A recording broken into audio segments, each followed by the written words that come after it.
Let's talk about Steven Spielberg's latest movie, Disclosure Day. You'll probably by now be aware of this movie. It's had a lot of media attention, and it imagines a scenario where it's revealed to the world that aliens are real, and it explores the implications of that. What would happen if we discovered that aliens existed? And one of the implications that Spielberg envisions is that it would mess up the faith of a lot of Christians. And then, of course, there's a faction in the film that represents a pretty good position of why, possibly because of ontological shock, social dislocation, if this truth were just known overnight, if the government announced, yes, we have been keeping this from you since 1947, that would mess up a lot of people. And the movie also takes the position of the church. What does this do to the fundamental beliefs that many of us have? And, is God our God only on this planet? Or is God a God for every system where there's civilization, intelligent life, and even developing life? It's interesting that he focuses specifically on the church and not the mosque or the synagogue or the temple. And this is why Christians have taken exception to this movie, because it seems to be, at least in part, explicitly aimed at shaking the faith of Christians in particular. That seems to be something that Steven was consciously exploring as he made this movie. How would Christians react to the news that aliens exist? Would they be shaken in their faith in God? In the movie, the heroine is apparently an ex-nun, and it shows Catholic nuns wrestling with the implications of it. It doesn't show Muslims or Jews or Sikhs or Hindus or Buddhists or anyone else wrestling with it, only Christians. So that's the first thing to say, that it seems deliberately aimed at Christians. And of course, the question then is why? Why is Hollywood always intent on attacking Christianity in particular? Now, the next thing to say is I've not personally seen this movie. I've only read the synopsis and I've watched reviews with spoilers to get an idea of what it's all about. So I've got an idea of the story, but I've not personally seen it. So if I get anything wrong in the details of the story, then I apologize. However, I don't think I have to watch the movie to engage with this question. I'm not going to really talk about the movie itself, as I want to engage with this question. And it is an interesting question. Would the discovery of aliens shake Christian faith? Would it falsify Christianity if we found an alien civilization? Let me say, first of all, where I'm at on this. I don't believe there are aliens, but I believe the Bible creates space for beings who are not of this world in the form of angels and demons. The Bible gives us examples of both angels and demons interacting with this world. And I would suggest there's a demonic element between aliens and demons. When people get fascinated with aliens, it's hard not to notice that if they start reporting encounters, there are striking similarities in the reported characteristics of aliens and the characteristics of demons. When they're portrayed in movies even, they have the characteristics of demons, in the sense they often have supernatural powers.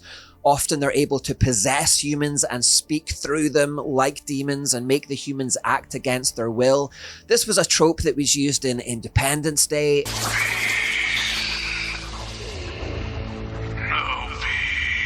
In Pacific Rim Uprising. I am not strong enough, Herman. Please. I am not strong enough. He is not strong enough. Apparently it's in this movie as well. Good morning, Kansas City.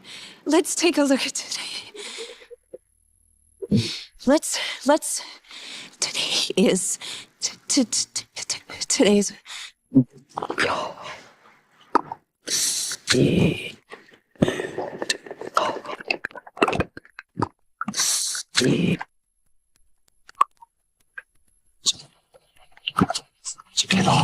These are just movies, but it is interesting how aliens are always portrayed and believed to have these demonic characteristics and abilities that make them almost indistinguishable from demons themselves.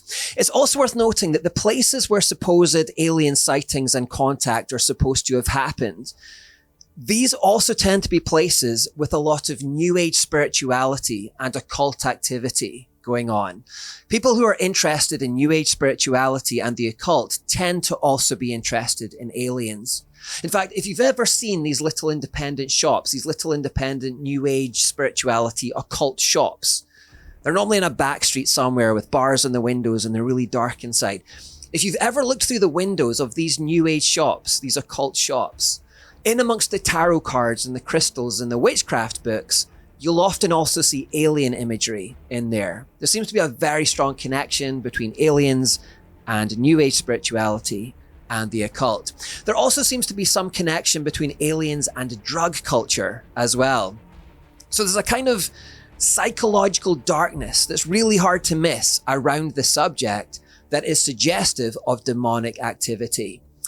I would also say I can see very strong reasons why demons would want to encourage alien belief and fascination in humans for the purposes of deception, reverence, and even worship, because we know that demons want to be worshipped and revered.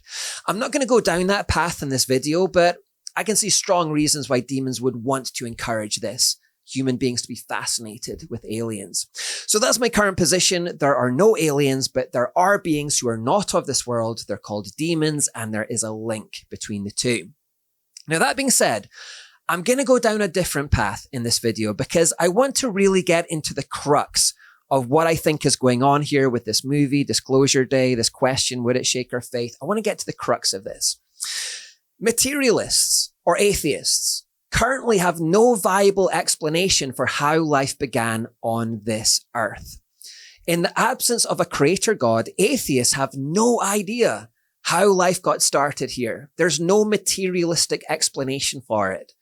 You see, when Charles Darwin first came along in the early 19th century and proposed the theory of evolution, the people of that time believed that life was very easy to create, and indeed, with the right chemistry, life could even spontaneously generate out of nothing.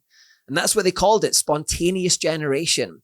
They believed that all that was needed to create life was just a certain mixture of chemicals. And if you passed energy through those chemicals, you could create life. Chemicals plus energy equals life. It's just all chemistry, is what they thought.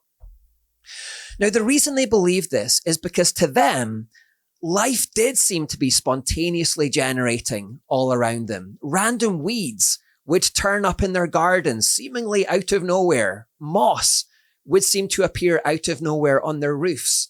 Maggots would seem to appear out of nowhere in animal carcasses. This is why Frankenstein was written in that period at the beginning of the 19th century, because they thought if you put some body parts together and pass some electricity through it, perhaps you could even animate a body this way and bring it to life. Bringing life into existence seemed to be a very easy thing to do in those days. It's just all chemistry. In fact, scientists used to believe that recipes for life existed. Combine these chemicals and pass this kind of energy through it, and you'll create this kind of life. But if you combine these other kind of chemicals and pass energy through it, then you'll get this other kind of life. A scientist called Jan Baptist von Helmont once said, the recipe for mice was a mixture of wheat and soiled rags in a box. Now, of course, in the passing of time, scientists discovered that this is a myth. This doesn't work. What they realized is that moss and weeds are not spawning randomly out of nowhere. What's actually happening is microscopic spores from a parent plant invisible to the naked eye are being carried on the air and landing in certain locations, and they just grow wherever they land. Maggots are not spawning out of nowhere. This is down to flies getting into carcasses. If you pass energy through dead bodies, they don't come alive like Frankenstein. And the reason that mice appear in boxes full of wheat is because they're foraging for food. What scientists discovered, in fact, is that life only comes from pre-existing life. Life comes from life. In fact, this is now written into the laws of nature. This is called the law of biogenesis.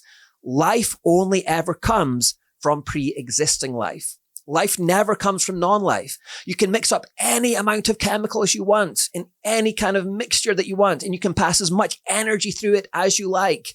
It will never create life. And so spontaneous generation has now been consigned to the history books and is today considered archaic, outdated, and a disproven belief, like drilling holes in the head to cure headaches. It's in that kind of category. It's completely disproven. Now, that creates a huge problem for the materialist, though, because now the theory of evolution has no starting point. It has no explanation for how life began. It doesn't even get out of the gate in this respect because it can't explain how the first life got started. If life only comes from life, then where did the very first life come from if there was nothing before it? Materialists were banking on this idea that there was some kind of chemical soup on this earth, and then the sun's energy reacted with it, and that spontaneously generated living organisms, and they then began evolving into more complex organisms. But if you can't get life from chemicals and energy, then this whole thing collapses. I remember being taught this in school, that life began on Earth through this kind of chemical soup in the sun's energy. It's been completely falsified over 100 years ago, over a century ago. This was falsified. So what's then fascinating is that even though spontaneous generation has been falsified for many, many years, many scientists still behave as though it hasn't. It's a very curious thing. Have you ever seen announcements in the media that a planet has been discovered millions or trillions of light years away? And the headline will say, scientists think there could be life on that planet. So you think, well, why do they say that? And then you read the article and it says, scientists think it could have life because they think it has the necessary conditions for life. That's what they'll say, the necessary conditions for life. So you say, well, what do you mean by that? What are the necessary conditions for life? And if you read further, you'll discover what they're saying is this planet has the right chemicals and is the right distance from a nearby star that could provide it with the right amount of energy. And therefore we believe there could be life on it. And you think, hang on, spontaneous generation was disproven over 100 years ago. Why are you still acting upon the premise that all you have to do is find a planet with the right chemicals and energy and life will be there? We've known that this is not how life begins for a very, very long time. So why are you still working to that premise? And of course, the reason they're still working to that premise and why they're persisting with it is because without this, if life doesn't begin through mere chemistry, they have nothing left. Without this, the theory of evolution collapses at the very first hurdle. Well, not the first hurdle, the second hurdle. I'll talk about that later. Here's Professor Brian Cox explaining that they still assume that life came from chemistry somehow, but admitting they have no explanation for what that chemistry could possibly be. The guess, I suppose, at the moment, the assumption, let's say, is that given water and given active geology and given the right chemistry, called redox chemistry, so reducing ocean, let's say, and oxidants that can come into it, which means that electrons can travel around. Given those conditions, which do seem to be present in a lot of places, then why not, given that amino acids are very common, so the building blocks of life are certainly around everywhere. I think it was Haldane, I can't remember who it was, a famous biologist, who just said that life is an electron looking for a place to land. It's just chemistry. Ultimately, that's the thing about life. Whatever it is, it's very complicated chemistry, but it's chemistry. But the key thing to say, though, is we don't know. So we don't know what sort of a thing that is. So he's saying, even though spontaneous generation has been disproven for over 100 years, we have to persist with this idea that life is just chemistry and assume there was some kind of loophole back at the beginning of time. Because if it's not just chemistry, then we have nothing. Our whole worldview falls apart. We've got no answer. And that's where materialism or atheism currently is. They have no idea how life began. And their big hope is that somehow an idea that has been falsified can be resurrected somehow. You almost saw Brian Cox saying, it's just chemistry. It's just chemistry. He's trying to convince himself it's just chemistry. This is why the idea of aliens is so compelling to the materialist, because if you find life on another planet, it does have the potential to bring spontaneous generation back from the dead.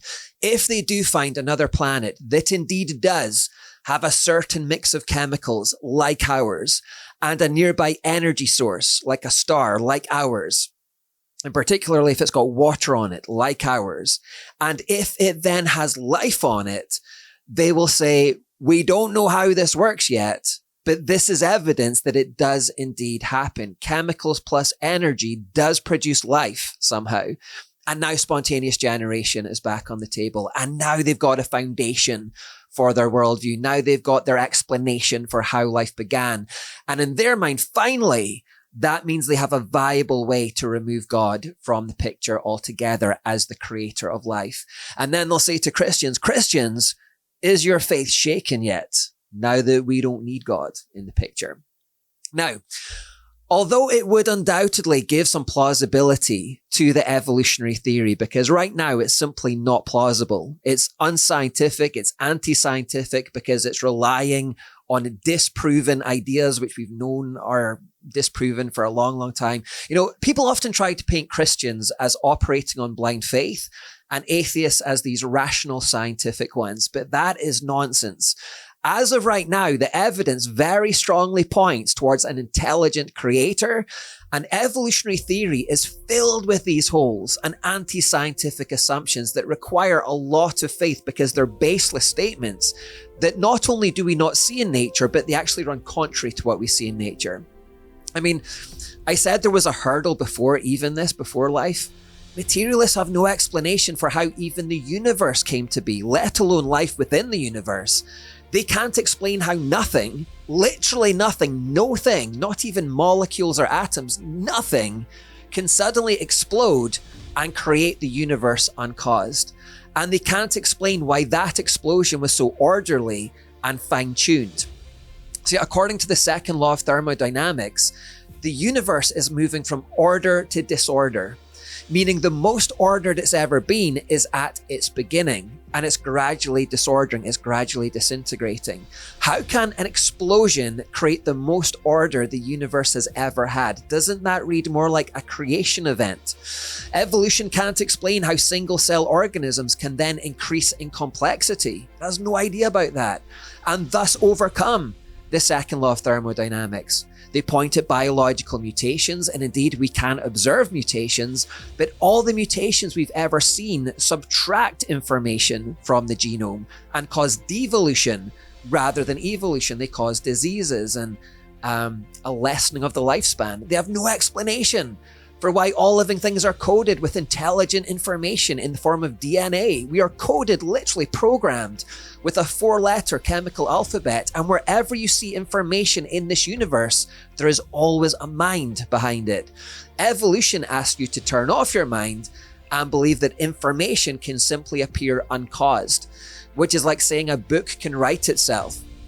Again, here's Brian Cox talking about DNA, saying we don't actually know how DNA happened and where it came from. So we don't know what sort of a thing that is, the origin of replicators, essentially. So you're talking about carbon, probably long-chain carbon molecules that can encode a pattern, and that the pattern can be copied, basically. So just physically, that's what DNA is, right? Or RNA, it's a code, it's a pattern, it's a chemical pattern that's able to copy itself. And, you know, we don't know how that started. So there's no explanation in the materialist worldview for where the code came from in the first place, and they don't know why it suddenly started replicating itself. And indeed, why should any non-living thing suddenly decide to start replicating itself?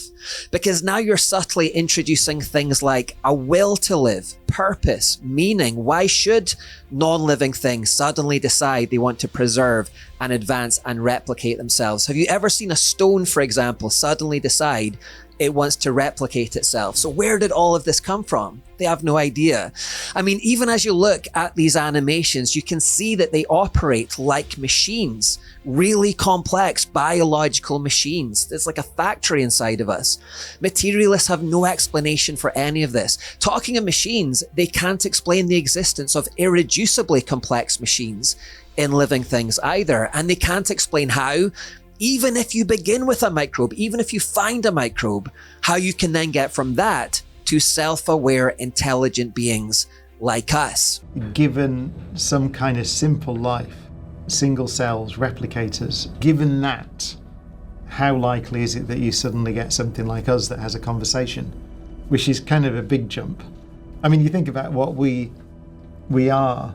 I think it was Sagan who said that a physicist is a hydrogen atom's way of learning about hydrogen atoms. You start with the universe 13.8 billion years ago with quite a lot of hydrogen, some helium, and a little bit of lithium and some other stuff, but not much, right? Basically hydrogen and helium. And then 13.8 billion years later, you've got these things that have worked out that 13.8 billion years ago, the universe was made in the hydrogen and helium. It's quite a big ask, it seems. So it may be a whole other question. Is it inevitable that given the origin of life and some time, let's say, 2 billion years, 3 billion years, 4 billion years, if you can have a planet that supports an unbroken chain of life for 4 billion years, is there a really high probability that you'll get intelligence, or is there a low probability you'll get intelligence? We don't actually even know the answer to that. The materialist worldview is just full of these empty spaces and these we don't knows and these baseless assumptions and guesses that actually contradict known laws of science, but we're going to persist with it because it's all we've got. It's just full of this kind of stuff. It takes a lot of faith to be an atheist. As far as life goes, again, all they're currently saying is, we know that this doesn't work. It's been disproven for over 100 years. It's archaic, but let's just persist with it because it's all we've got. So what I'm saying is, even if they can solve this one issue, although it would definitely improve its plausibility, it's still full of holes. It's still got a lot of problems and baseless assumptions and contradictions. This universe is screaming designer at us. It's screaming intelligence. It's screaming God at us. It's just many scientists won't go there because they need it to be materialist. So as we wrap this up, let's bring this back to reality, because everything we've been talking about, let's not forget in this video in regard to aliens, is purely hypothetical. It's all fiction. Disclosure Day is just a movie. So what I would say is, let's deal with the facts as they are, because anyone can create imaginary scenarios and say, what if this existed? Would this cause you to question your faith? What about if unicorns existed? Would that cause you to question? What about fairies? But at the end of the day, none of that is real. Disclosure Day is not real. Life on other planets has never been discovered. There's no sign of it. I mean, Steven Spielberg might as well ask Christians if Toy Story 5 makes them question their faith. If it turned out that toys came to life when you weren't looking, would that cause you to question your faith? Or you might as well try to shake Christian faith with Shrek 5. If there were Scottish ogres and sentient gingerbread men, would that shake your faith as a Christian? Let me think about that. That's where we're at with aliens. We've never found anything to suggest that aliens exist. It's a legitimate part of astronomy to look for those signals.